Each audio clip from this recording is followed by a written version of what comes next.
here's what it says in Matthew 19. And the context is the Pharisees are asking Jesus some questions. And one of the questions was about divorce. And here's what Jesus says in verse 8.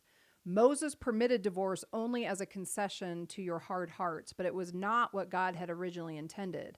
And I tell you this, whoever divorces his wife and marries someone else commits adultery unless his wife has been unfaithful.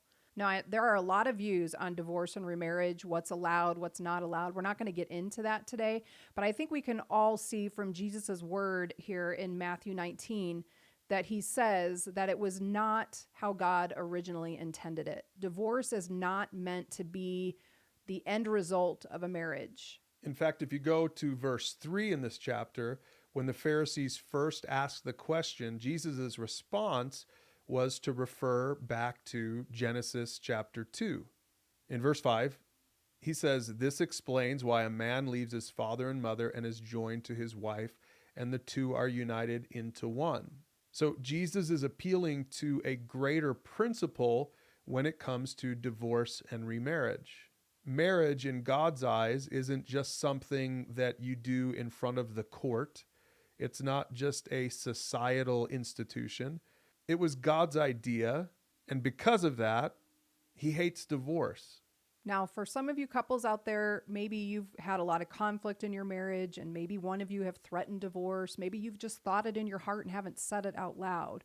I think it's important for you to recognize, don't allow yourself to go down that road of thinking, maybe there's somebody else out there for me. Maybe we just weren't meant to be together. I mean, the basic truth is what God has joined together, let no one else separate. Don't allow that thought to continue to perpetuate in your mind. Now, for others of you, maybe you've been through a divorce and are remarried to the person you're doing this devotional with. Here's the good news. We serve a God who is gracious and merciful and forgiving. So that doesn't mean that now your marriage that you're currently in is doomed for failure. We don't want you to listen to this and then be riddled with guilt and shame.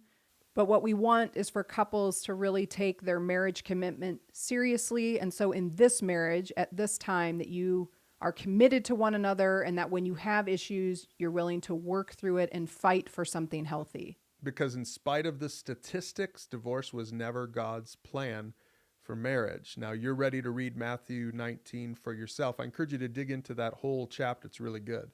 Pray about it, talk about it, make a commitment to choose love every single day in your marriage.